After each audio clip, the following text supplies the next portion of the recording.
Hello students, in this video lecture we will study about the quantization of elliptical orbits. So before we study Bohr-Sommerfeld relativistic atom model or Bohr-Sommerfeld's atom model, we will study what is quantization of elliptical orbits. So the general condition for the stability of an orbit is Pi dqi is equal to ni into h. यहाँ पे Pi क्या चीज है आपका? This is your generalized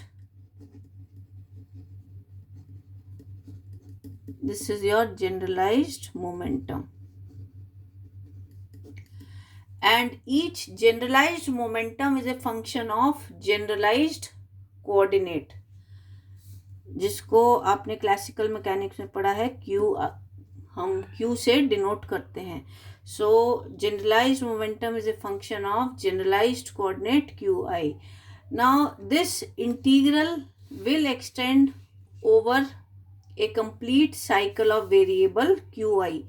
Qi यहाँ पे हमारा variable है and this integral will extend for a complete cycle of variable Qi. So this equation 1, this represents your action integral over a complete cycle, or you can say for one period of motion. It must be an integral multiple of h. So here one of the q's, ये जो हमने q लिया है, ये किसको represent करेगा? It will represent your azimuthal angle. This represents your azimuthal angle phi of an electron. And here the जो हमारा इंटीग्रल होएगा वो कहाँ से कहाँ तक एक्सटेंड करेगा? It will extend over a period of 2 पाई. तो 0 से 2 पाई तक ये आपका एक्सटेंड करेगा. और जो क्वांटम कंडीशन रहेगी हमारी for this degree of freedom, वो क्या बन जाएगी? P phi into D phi, this will be equal to K into H, where K क्या चीज रहेगा हमारे पास? के हमारा पॉजिटिव इंटीजर है and K is not equal to 0. K आपका 0 नहीं होएगा. और इस के को हम क्या कहेंगे? This is your azimuthal quantum number. So this is your azimuthal quantum number. Now according to Kepler's second law of motion, according to Kepler's second law of motion of planetary bodies, ये जो आपका angular momentum है P phi, ये क्या रहेगा? This remains constant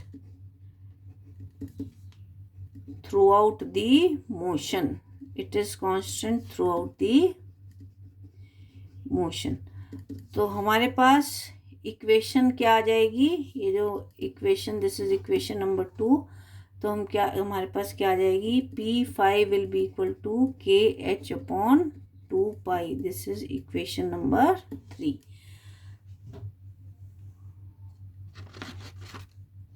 this is equation number 3. तो ये हमारी क्या चीज आ गई कि जो हमारा एंगुलर मोमेंटम है, this is an integral multiple of h upon 2 pi. और ये कंडीशन हमारी किसके सिमिलर हो गई? बोहर्स क्वांटम कंडीशन के सिमिलर हो गई कि जो एंगुलर मोमेंटम है it will be an integral multiple of h upon 2 पाई. तो इस केस में क्या है? जो फोर्स ऑफ अट्रैक्शन है on the electron, this will along with the radius vector and no force of attraction will act along the perpendicular direction. तो जो perpendicular direction में एक्सेलरेशन होएगा दैट विल बी 0। तो हमारे पास इक्वेशन क्या आ जाएगी, 1/r² d/dt r² phi, this is 0। तो हम क्या लिख सकते हैं, r² phi जो है ये हमारा कांस्टेंट है, और we can say mr² phi this is equal to your momentum, this is constant. ये आपका कांस्टेंट आ जाएगा। और जो सेकंड क्वांटम कंडीशन है हमारे पास रेडियल मोमेंटम के लिए, क्योंकि जो हमारा एलिप्टिकल ऑर्बिट में आर है वो कांस्टेंट नहीं होता, सर्कुलर ऑर्बिट्स के केस में आर जो है हमारा कांस्टेंट रहता है, but in elliptical orbit R is not constant. तो जो क्वांटम कंडीशन है वो क्या हो जाएगी हमारे पास, P R into D R is equal to N R into H, where N are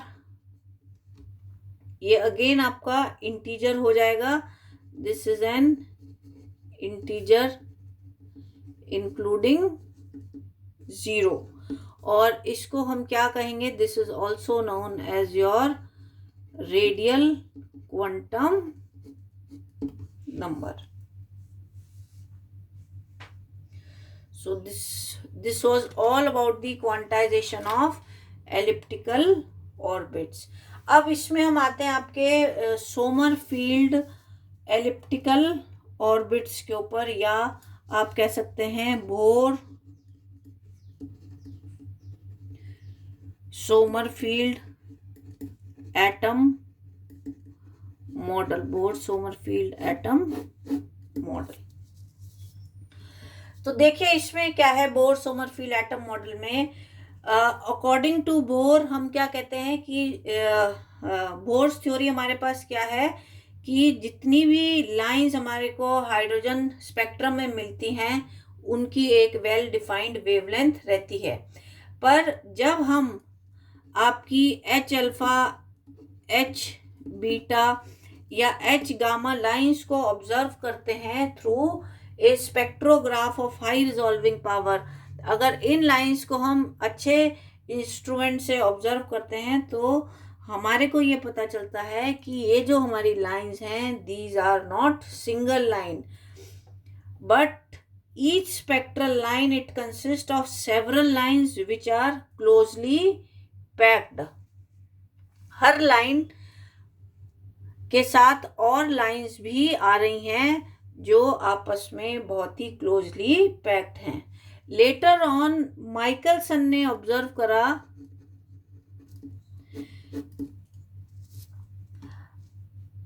कि ये जो आपकी एच अल्फा लाइन है this is resolved into 2 components, ये आपकी 2 कंपोनेंट्स में रिजॉल्व हुई भी होती है, और इनका वेवलेंथ सेपरेशन कितना है 0.13 एंगस्ट्रॉम, यानी कि हम ये कह सकते हैं कि these the 2 components of H alpha lines are lying very close to each other with the wavelength separation of 0.13 angstrom. This is very small. So this is called the fine structure of spectral lines. तो इसी चीज को हम fine structure of spectral lines कहते हैं, और जो हमारी बोर्स की थ्योरी है ये इस फाइन स्ट्रक्चर को एक्सप्लेन नहीं कर पाई थी। So for explaining the fine structure of spectral lines Sommerfeld he made 2 modification in Bohr's theory. Sommerfeld modified Bohr's theory.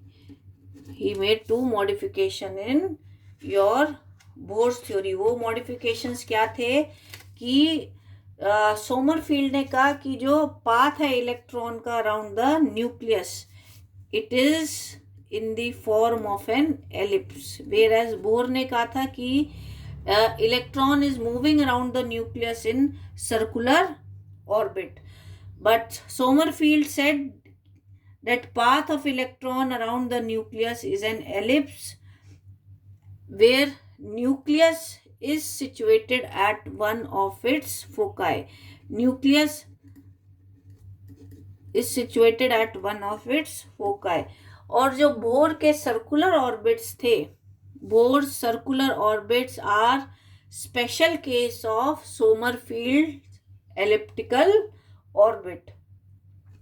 और दूसरा सोमरफील्ड ने क्या एज्यूम करा, he assumed that when electron moves in elliptical orbit, जब electron हमारा elliptical orbit में move करेगा, then its velocity will vary. Velocity जो है, वेलोसिटी विल वेरी कंसिडरेबली. जैसे जैसे वो एलिप्टिकल ऑर्बिट में जो हमारा इलेक्ट्रॉन है मूव करता जाएगा, तो डिफरेंट डिफरेंट पॉइंट्स पे उसकी जो वेलोसिटी है वो आपकी चेंज होती रहेगी.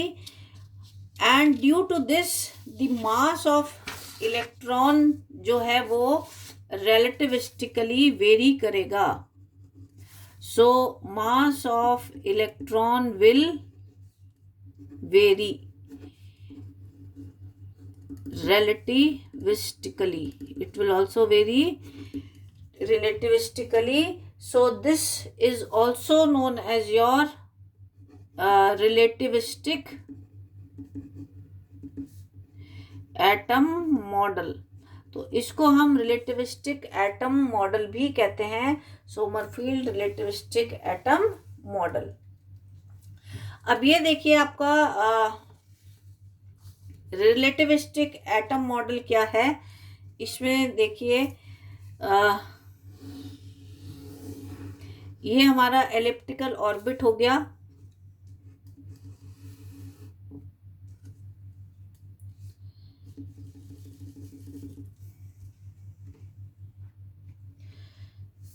This is your nucleus. ये हमारे पास इलेक्ट्रॉन हो गया. और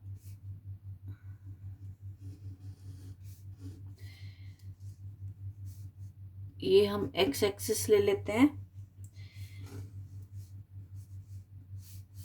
टेक इट एज पी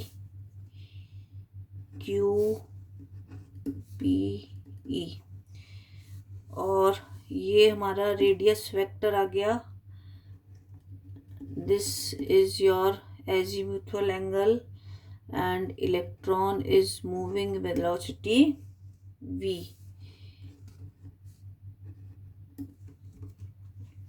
और ये जो है हमारे a और b, these are your semi major axis and semi minor axis. And this is also your angle phi. तो इसमें जो है आपका पेरी हीलियन क्या होएगा, perihelion will be E P. And this is denoted by 1 minus epsilon. Epsilon क्या है, this is the eccentricity of the ellipse. और एप हेलियन क्या है, aphelion will be equal to E A. This is equal to A1 plus epsilon. और जो आपका semi minor axis है B, this is equal to A√1 minus epsilon naught. तो perihelion क्या होता है, पेरी हेलियन, पेरी का मतलब होता है क्लोज. तो अगर आपका इलेक्ट्रॉन इस पॉइंट पे, when it is very close to the nucleus, तब वो डिस्टेंस आपका क्या रहेगा, ई पी. और ये किसके बराबर हो जाएगा, A1 माइनस एप्सिलन के. और एप हेलियन वो डिस्टेंस होता है when your electron is far away from the nucleus. तो इसमें हम मान के चल रहे हैं कि हमारे पास कोई भी एक इलेक्ट्रॉन है which is moving in an elliptical orbit around the nucleus n. So we can fix its position of electron can be fixed in terms of polar coordinates कौन कौन से रहेंगे इसमें, आपका r और phi. We can fix the position of electron in terms of polar coordinates r and phi. अगर हमारा orbit circular है तो उस केस में क्या होता है, एक ही कोऑर्डिनेट हमारा पीरियोडिकली वेरी करता है, और वो कौन सा कोऑर्डिनेट होता है, हमारा एंगल फाई होता है, जो रेडियस वेक्टर बनाता है with the x-axis. If our orbit is circular, in that case only one coordinate varies, which is your angle phi, which your radius vector makes with the x-axis. पर यहाँ पे हम क्या लेके चल रहे हैं, जो हमारा मोशन है इलेक्ट्रॉन का, this is in an elliptical orbit. तो इस केस में ना सिर्फ फाई वेरी करेगा, पर जो length of the radius vector R है वो भी हमारी पीरियोडिकली वेरी करेगी. तो जो बोर्स क्वांटम कंडीशन है उसके लिए हमें क्या करना पड़ेगा, अपने मोमेंटा को क्वांटाइज करना पड़ेगा in terms of coordinates phi and in terms of coordinate R. दोनों की रिस्पेक्ट में हमें सेपरेटली मोमेंटा को क्वांटाइज करना पड़ेगा. तो जो क्वांटाइजेशन कंडीशन है हमारे पास क्या रहेंगी, P phi D phi will be equal to K into H. ये हमने फॉर आपका कंप्लीट साइकिल के लिए इसको रिप्रेजेंट करा हुआ है. और दूसरा केस क्या हो जाएगा, P R into D R will be equal to N R into H. So this is your second equation, where K क्या चीज है इसमें आपकी, के इज योर एंगुलर और एजीम्यूथल क्वांटम नंबर. और एन आर क्या चीज है, N R is the radial quantum number. और के और N R, K and N R they can take only positive values. K और एन आर आपके positive values ही लेंगे. And K plus N R will be equal to N, जो कि total quantum number रहेगा. इसको हम क्या कहेंगे, this is known as your principal quantum number. And this principal quantum number n, it can have values 1, 2, 3 and so on. और p phi और p r हमारे पास क्या होंगे, they will be your, ये क्या चीज रिप्रेजेंट करेंगे, हमारा angular momentum and radial momentum. they will represent angular momentum and radial momentum. तो जो मोमेंटम पी फाई है, जो हमारे कोऑर्डिनेट फाई को कॉरस्पॉन्ड कर रहा है, ये क्या है हमारे पास, एंगुलर मोमेंटम है. This is the angular momentum P of the electron in elliptical orbit. और ये अभी हमने क्वांटाइजेशन कंडीशन में पढ़ा है कि according to Kepler's second law ये हमारा कांस्टेंट होता है. So P phi is equal to P, this is constant. और इसको अगर हम पूरी साइकिल के लिए इंटीग्रेट करते हैं तो हमारे पास क्या आ जाएगा, P phi D phi will be equal to 0 to 2 pi P phi into D phi, this is equal to K into H. तो हमारे पास क्या आ जाएगी equation, P phi is equal to K H upon 2 pi. इसी तरह से same way में हम प्रूव कर सकते हैं, आपका पी आर कितना आ जाएगा, आपका N R H upon 2 pi. और एन आर और के आपके they are related to semi major axis and semi minor axis of the ellipse by the equation B upon A. B ये आपका N are plus के, तो ये कितना आ जाएगा, के अपॉन एन. और अगर हम इसको एनर्जी की टर्म्स में लेते हैं तो इलेक्ट्रॉन की जो एनर्जी है एलिप्टिकल ऑर्बिट में वो आपकी कितनी रहेगी, ये आपने पढ़ रखा है. This will be equal to mz² e⁻⁴ 8 epsilon naught square n² h². और ये एक्सप्रेशन हमारा सेम है जो हमारा बोर्स थ्योरी में आता है. अब इसमें जो आपका सेमी मेजर एक्सिस है A, this is equal to A0 n²/z, ये इसके बराबर है. और जो सेमी माइनर एक्सिस है B, this is equal to A0 nk/z. यहाँ पे A0 क्या चीज है? A0 आपका this is the radius of first Bohr's orbit, और इसको हम रिप्रेजेंट करते हैं epsilon not h² pi m e² से. This is the radius of first Bohr's orbit. तो जो इसेंट्रिसिटी है, eccentricity epsilon dash of the ellipse, this is given as epsilon dash square is equal to 1 minus k²/n². इसको हम this is also equal to 1 minus epsilon dash square, this is equal to b²/a². तो जो ratio है हमारे पास, ratio of minor and major axis of the ellipse, ये कितना आ जाएगा? b/a will be equal to k/n. This is equal to b/a is equal to k/n. तो इसमें देखिए आप b/a is equal to k/n.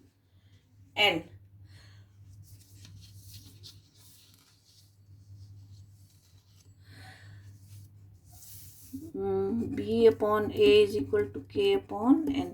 तो ये जो हमारे पास इक्वेशन है, it describes the allowed elliptical orbit.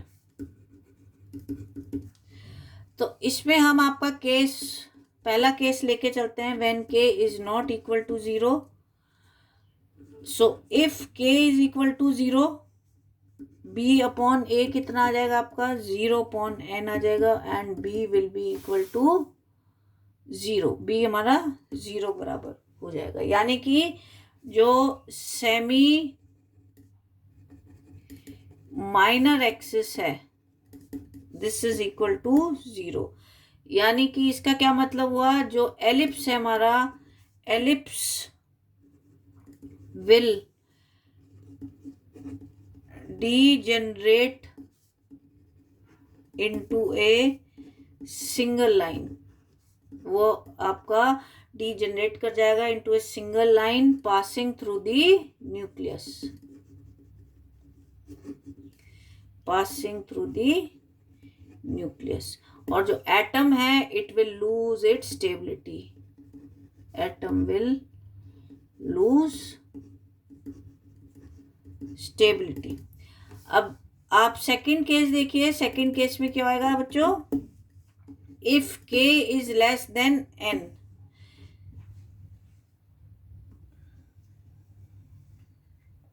जो आपका एजीमुथुअल क्वांटम नंबर k है, this will always be less than your total quantum number n. क्यों? क्योंकि जो b है आपका, it is always less than a. Now when b is less than a, तो उस केस में आपका k भी n से छोटा रहेगा. अब आ जाइए आप थर्ड केस पे.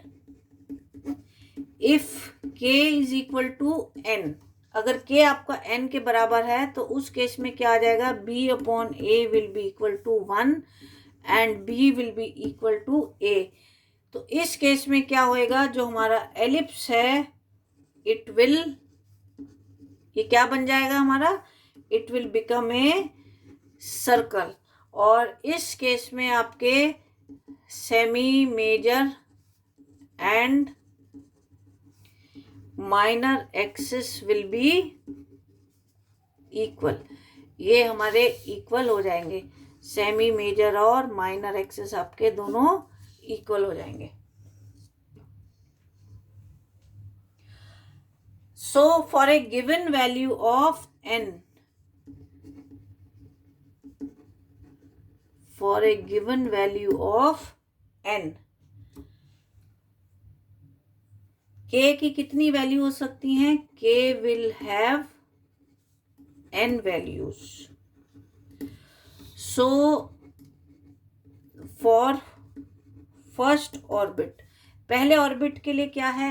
n आपका 1 है, so k will be equal to 1।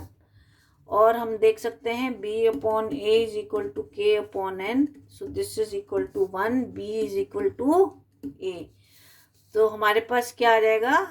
We will have a circle, n is equal to 1, k is equal to 1, b upon a is equal to 1। This is your circular orbit. Second case लेते हैं हम, जब हमारा n जो है वो this is 2, for n is equal to 2, इसके लिए क्या होगा? 2 kinds of orbits are possible, 2 तरह के ऑर्बिट्स पॉसिबल रहेंगे। कौन कौन से? k की कितनी वैल्यू हो जाएगी? हमने कहा है for a given value of n, k will have n values, so k will have 2 values, एक कितनी हो जाएगी? 1, और दूसरी कितनी हो जाएगी? 2।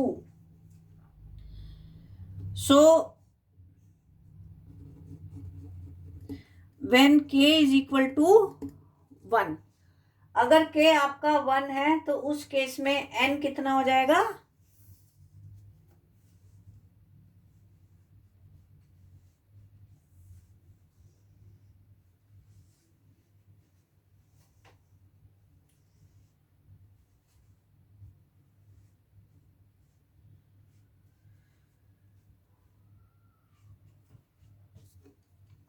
when k is equal to 1 and n is equal to 2, तो हमारे पास b अपॉन a कितना आएगा? This will be equal to 1 upon 2, और a किसके बराबर हो जाएगा?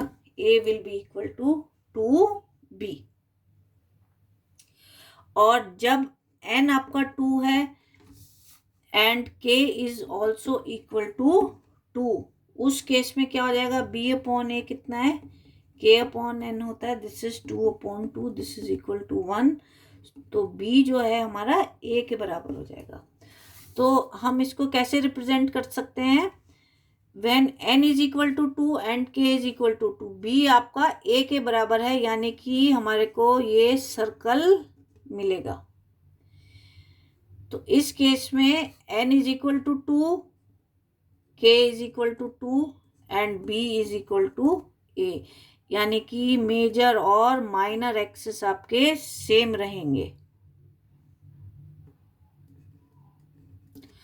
अब इसमें ये वाला केस देखिए, when a is equal to 2b, इस केस में क्या आएगा?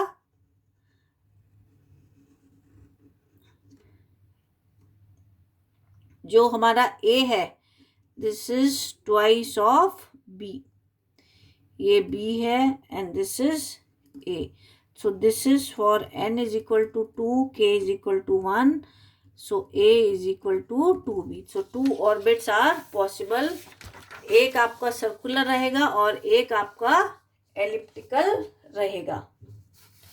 अब इसमें थर्ड केस देखिए, when n is equal to 3, k की कितनी वैल्यूज हो जाएंगी? 1, 2 एंड 3।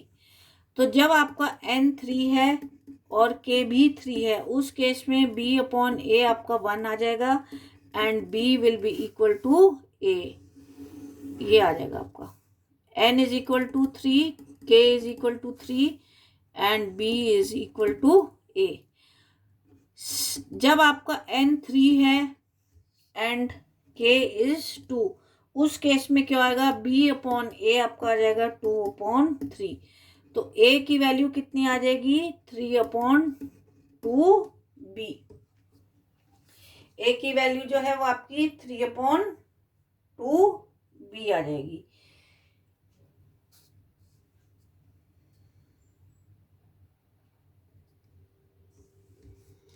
तो इसको आप इस तरह से ड्रॉ कर सकते हैं। ये आपका आ जाएगा n=3 एंड k=2। अब थर्ड केस क्या है हमारे पास, n 3 है एंड k=1। इस केस में क्या आ जाएगा, B/A आपका 1/3 आ जाएगा। So A will be equal to 3B। A आपका 3B के इक्वल आ जाएगा। तो इस केस में क्या हो जाएगा, A will be equal to, ये आपका इस तरह से है, this is B and this is A। तो A जो है आपका, this is 3 times of B। इसको अगेन आप इस तरह से रिप्रेजेंट कर सकते हैं। This is n=3 and k=1।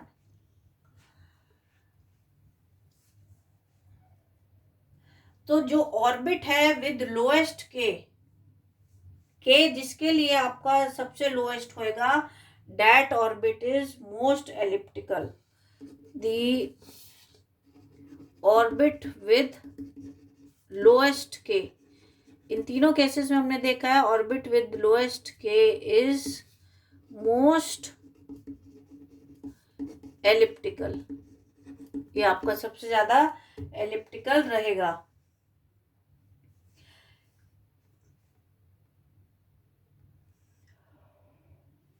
But in spite of different paths which your electron will follow in moving different possible orbits for a given value of n, जो total energy है electron की वो same रहेगी।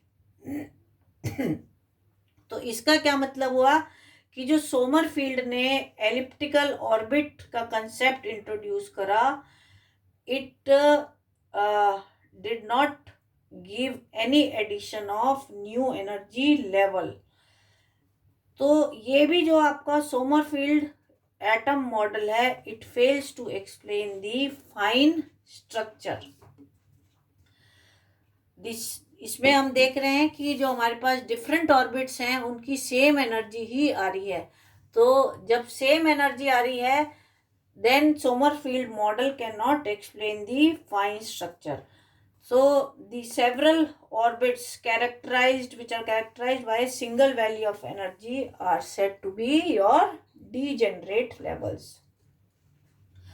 तो bore Sommerfeld theory की shortcomings क्या थी कि आपकी जो वेरिएशन है इंटेंसिटी कि वो इन फाइन स्ट्रक्चर कंपोनेंट्स में वो उसको एक्सप्लेन नहीं कर पाए। This theory fail to explain the variation in intensity of fine structure components.